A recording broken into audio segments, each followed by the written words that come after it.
Então, eu queria ouvir, quando a gente fala de dosar as diretrizes de política de segurança, o que, na verdade, a provocação é como que eu enxergo uma empresa, avalio as necessidades dela e, com base nisso, eu crio uma política de segurança customizada que realmente seja eficiente e não simplesmente pego lá um guia de boas práticas na internet. Opa, legal, isso aqui tem que ser a minha política, mas eu não consigo, não tenho capacidade nem de entendimento e nem de conformidade com aquilo que está escrito. Eu queria que vocês falassem um pouquinho, e aí é interessante a própria visão do Diego com relação a isso, que é como que foi o processo de construção, de validação e o aprendizado dessa política dentro das empresas, né? O Alisson, tenho certeza que vai trazer uma visão mais corporativa disso dentro do negócio, mas a visão do Diego é bastante importante sob uma perspectiva de startup. Depois eu vou fazer mais 3 perguntas para vocês, mas só para a gente não tirar o foco da pergunta, vamos ficar nessa. Como que foi o processo de construção, de validação e aprendizado da política nas empresas? Posso começar? Tá. Sabe que startup não constrói políticas igual o negócio, né? Não é escrito, né?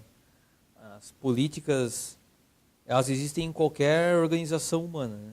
A diferença é que as políticas, às vezes, estão explícitas em um papel, estão explícitas em um mural, estão explícitas, às vezes, até numa regra. Existem políticas que, às vezes, são explícitas até num contrato de trabalho. Quando tu entra, tu já tem que seguir um conjunto de políticas, né? Por exemplo, lá um NDA, que é comum hoje em dia na empresa de software ter. No nosso caso, a gente tem, desde o início, por a gente já vir da área de software, a gente tinha, por exemplo, política de NDA, para que ninguém pudesse levar para casa informação e coisa e tal da empresa. Mas as políticas de segurança, especificamente, elas foram nascendo de uma forma bem implícita. Por que isso? Eu e o Piero, que é o CEO do Asas, nós tivemos experiência na área de segurança e a gente tinha muito medo, sendo bem claro e bem concreto, assim, medo. Eu vou até pedir perdão já para o Cássio, porque eu falo palavrão, a gente se cagava tudo, sendo bem sincero, assim. Porque a gente estava sentado num monte de dinheiro que a gente recebe de um monte de cliente, e a gente tem a noção de que é muito razoavelmente fácil, no ambiente digital, a questão de roubar informação, de fingir ser uma pessoa que você não é. Existe muita facilidade para fazer crimes cibernéticos, né? E o que a gente teve que fazer para implantar política dentro de Asas foi conscientizar as pessoas-chave.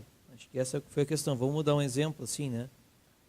A gente sabia desde o início, como a gente lidava com negócios via internet, com milhares de negócios via internet, que ia crescer muito rápido, que um vetor de risco e segurança eram as pessoas que trabalham dentro do Asas. A gente já se preocupava com isso. Por exemplo, tem os gerentes de conta lá que gerenciam esses clientes, que falam com eles todos os dias.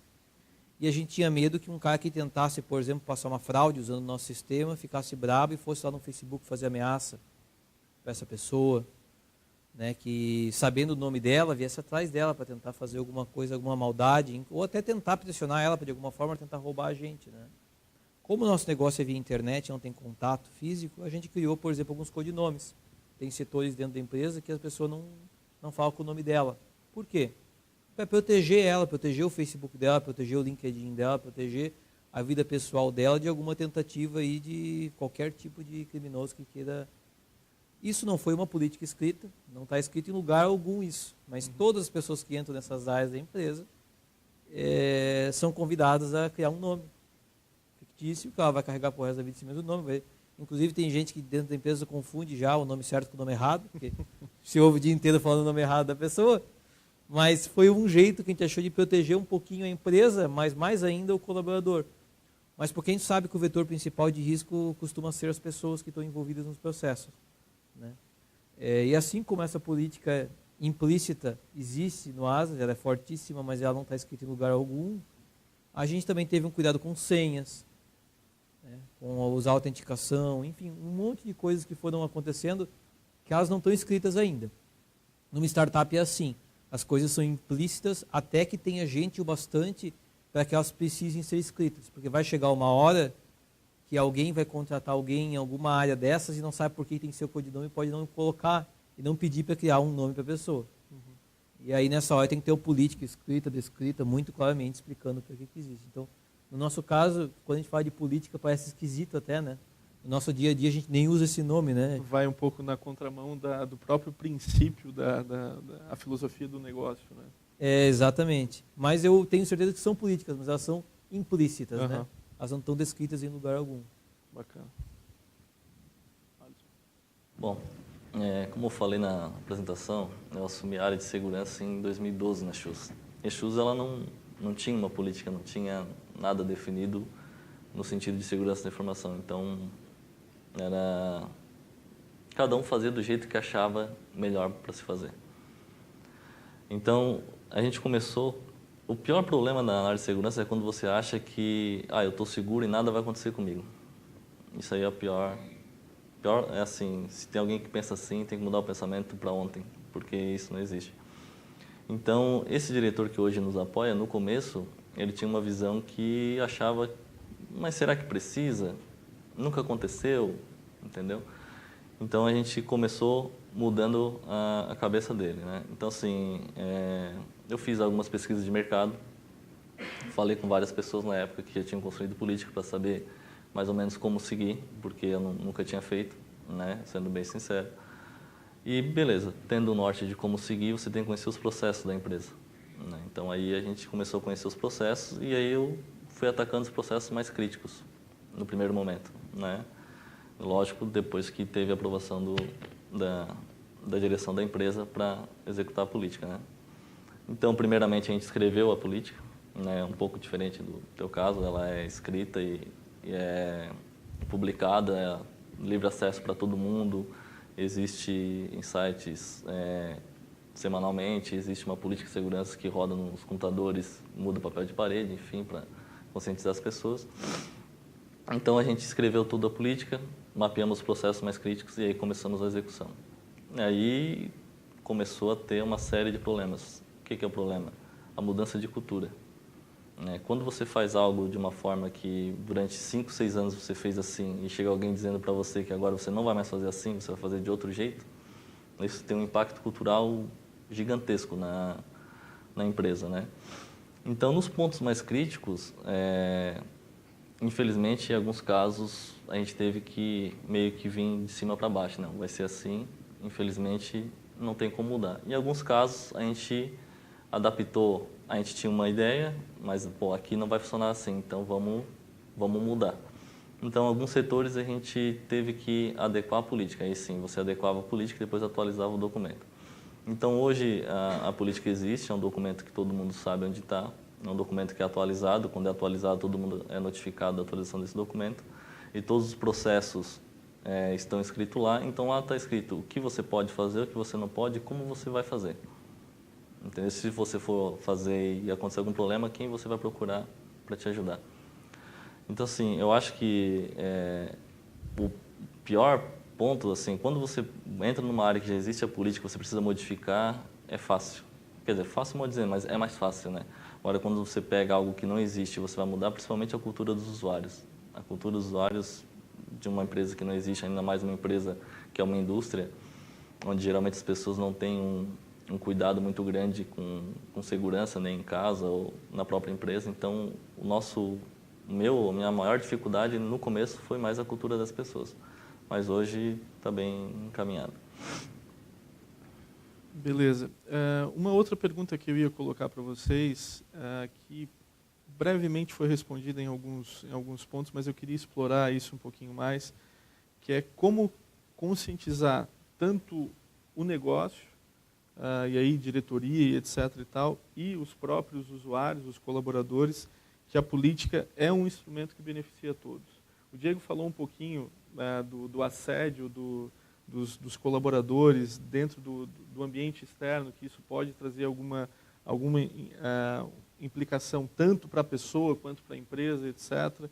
O Alisson falou um pouquinho também da parte de conscientização, de mudança de cultura, mas eu queria que vocês falassem de uma forma mais prática, como que se deu o processo de conscientização. Talvez o Diego não consiga estender muito isso, mas como que aconteceu na Chus, Alisson? como que foi como foram essas etapas de conscientização que a política realmente era um instrumento importante de ser colocado?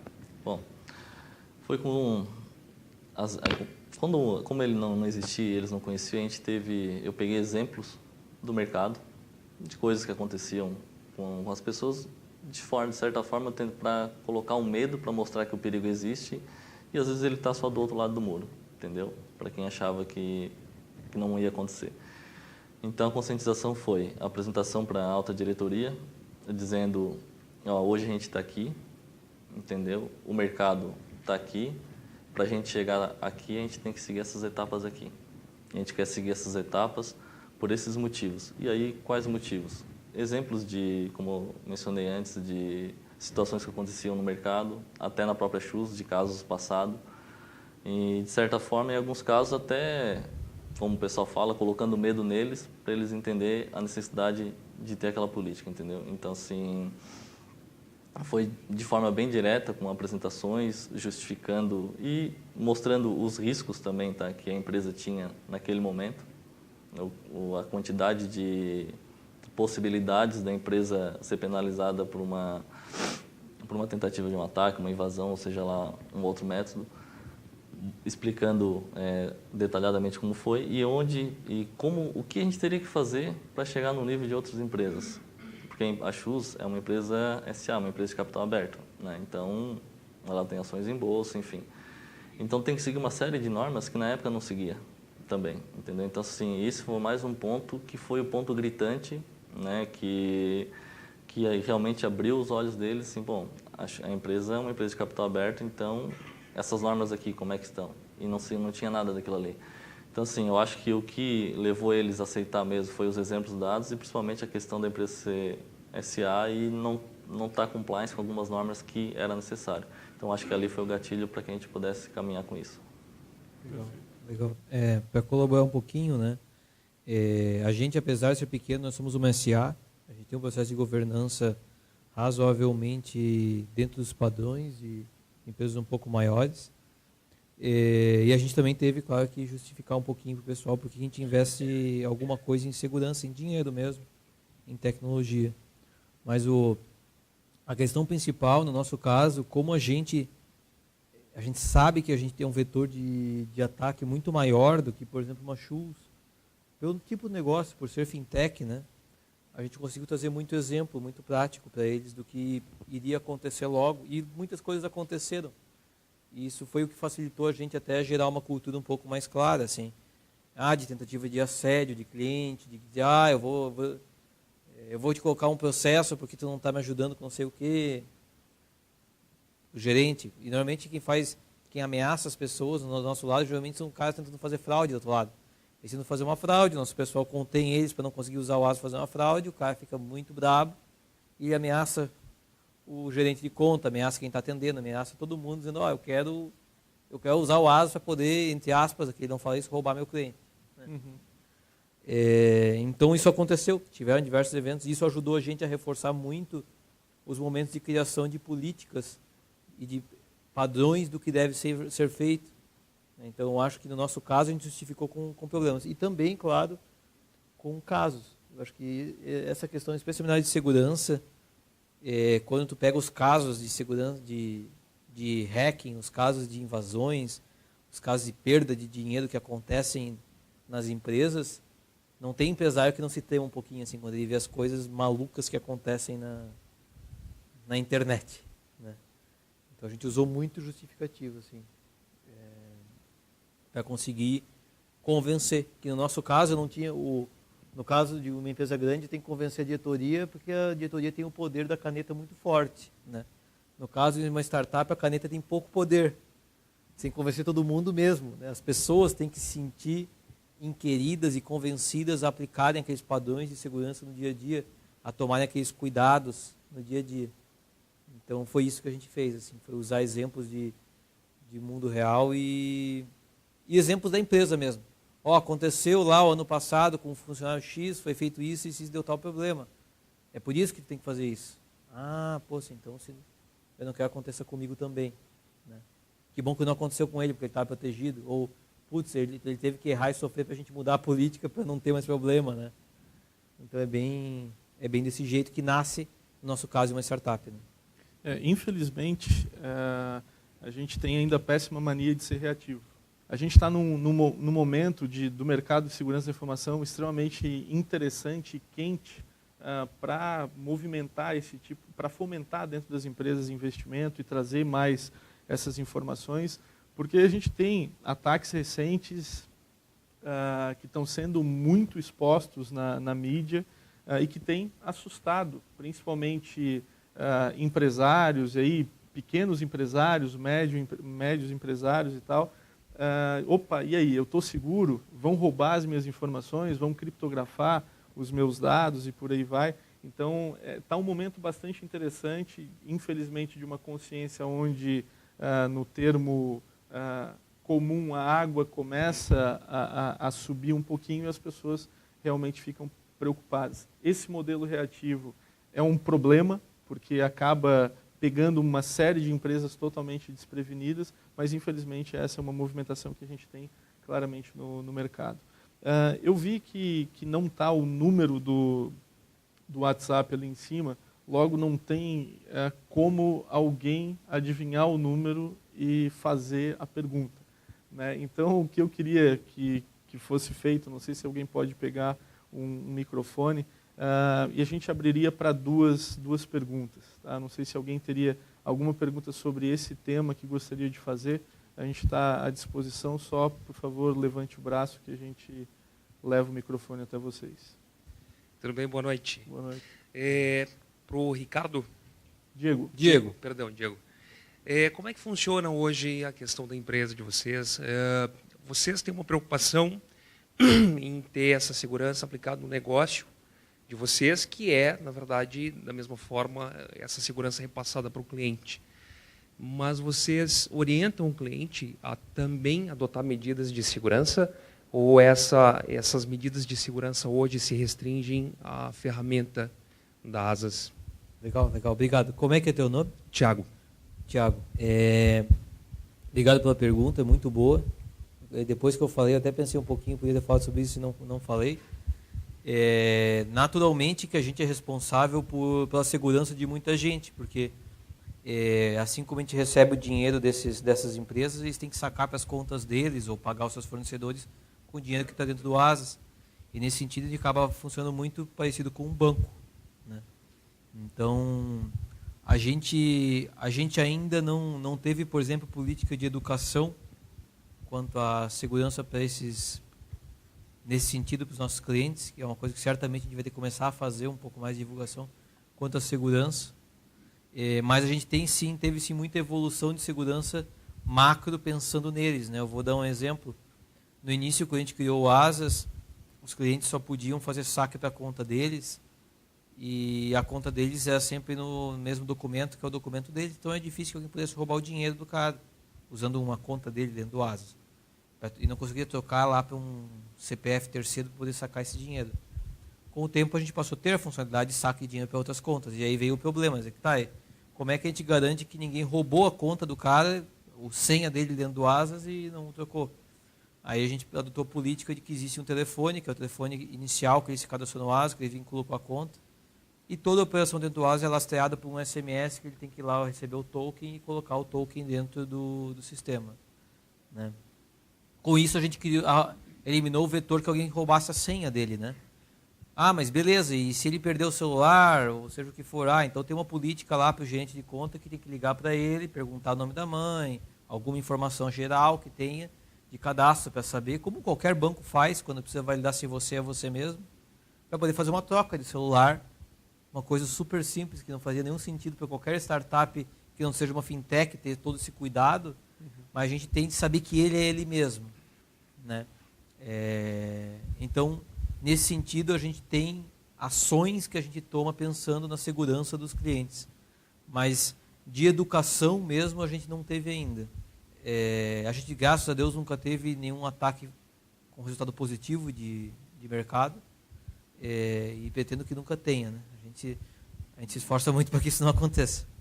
Então, é isso, assim, é o que a gente conseguiu fazer até então. né? Tem outras iniciativas internas contra a segurança e outras coisas que, claro, não posso falar de segurança interna e coisas que a gente faz para garantir a segurança de todo mundo, mas é muito mais a gente trabalhando no background, por um motivo principal, né? Os clientes do ASA são muito simples. E quando eu digo simples, é gente semi-alfabetizada, a gente que precisa de ajuda para usar um sistema, já é difícil para ele. Pessoas que são pouco letradas. E a gente ajuda as pessoas no país inteiro. Eu acabei não falando isso, né? Mas o ASUS é a concentração de clientes proporcional à concentração populacional. Eu tenho cliente na Amazônia, eu tenho cliente em São Paulo, eu tenho cliente em tudo quanto é lugar. Então a gente toma um cuidado muito grande em pensar por eles, em o que nós podemos fazer do lado de cá, que elimine a chance de alguém do lado de lá ferrar o meu cliente e fazer alguma maldade com ele no que tange a nós, né? Que é receber dinheiro ou enviar dinheiro.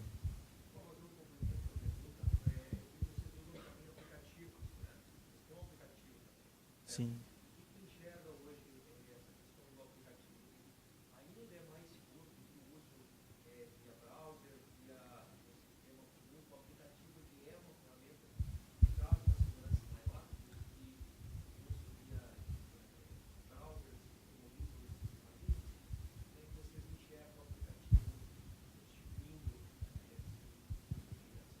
Legal, legal. Existe a questão de aplicativo. Eu vou só repetir a pergunta que talvez o pessoal não escute online, né? A pergunta foi em questão se o aplicativo, se tem o quanto os aplicativos podem ou não se envolve maior risco usar aplicativo, porque que não usa, se envolve maior risco, por exemplo, ele está via browser, por a gente ter um aplicativo. Então, falando um pouquinho sobre isso, no caso do ASA, a gente tem um aplicativo para Android nativo, via ainda iOS tem que se usar via web responsiva. A gente acredita sim que o uso de aplicativo ele tem um pouco mais de segurança, especialmente quando a gente fala de iOS. Quando a gente fala de Android, já ser software livre, ser um negócio um pouco menos fechado, acaba adicionando menos segurança. Do ponto de vista estatístico, quando eu digo estatístico, é o quantos problemas ocorrem de computadores serem invadidos versus quantos problemas ocorrem de celulares serem invadidos.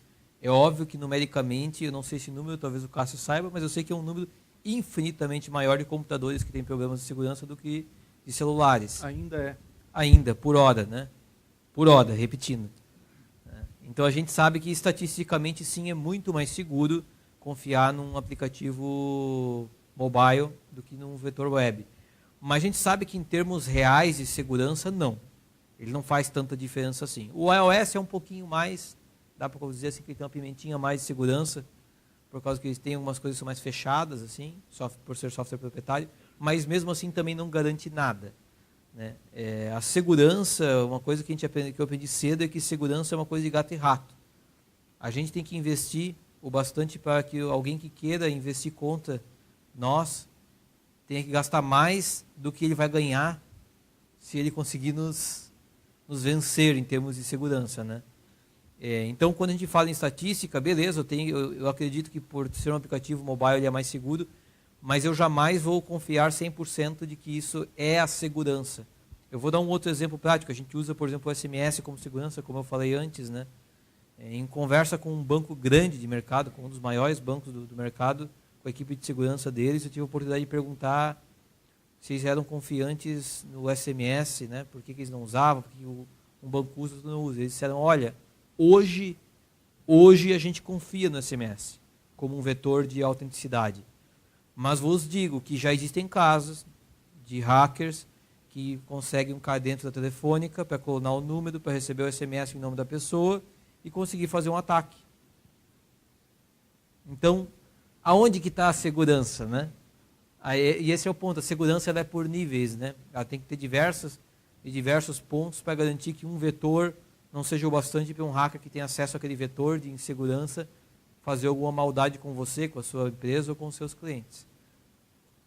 É isso aí. Boa pergunta, obrigado. A minha pergunta vai direcionada mais para o Alisson.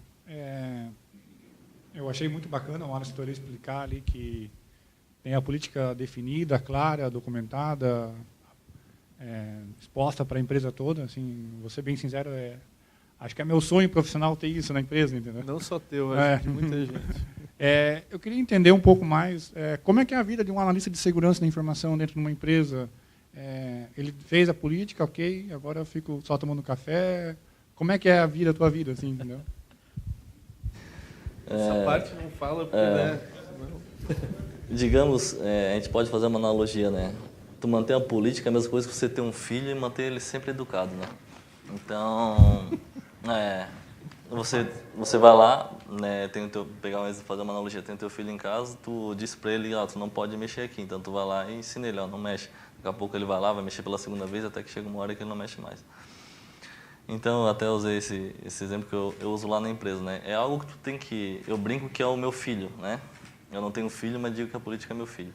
Então, eu tenho uma média de atualização da política, eu acho que a cada 2 meses, ou se surgir uma necessidade antes, né? Então, assim, a política nada mais é que um documento, como eu falei anteriormente, que determina como os processos têm que ser feitos. Então, se um processo tu decidir mudar um processo por algum motivo, automaticamente tu vai ter que atualizar a política. Só que ela não pode ser um documento que você faz e deixa ele guardado e pronto, está feito, deixa você. Isso é uma consciência.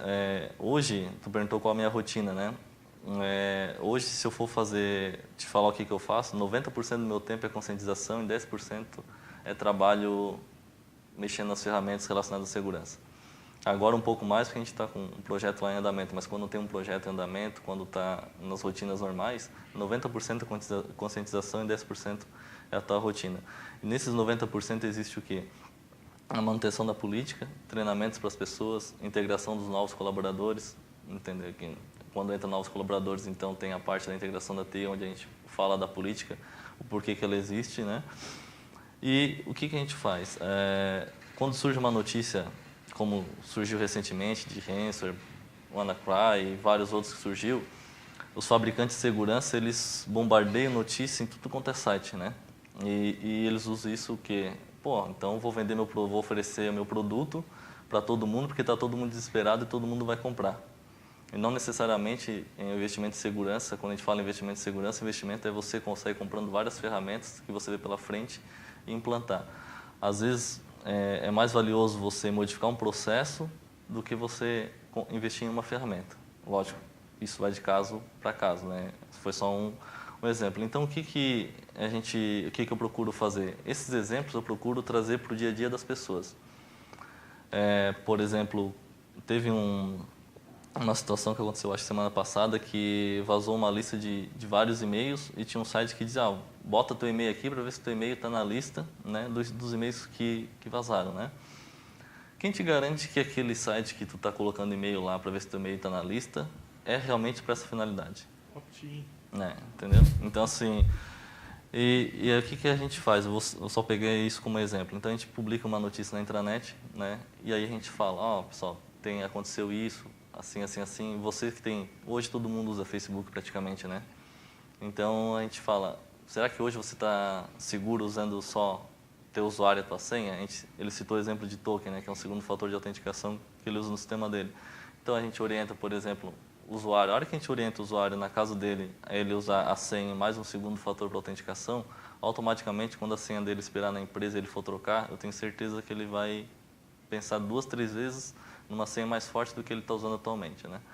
Então, assim, não sei se ficou clara a tua pergunta, mas basicamente dessa forma.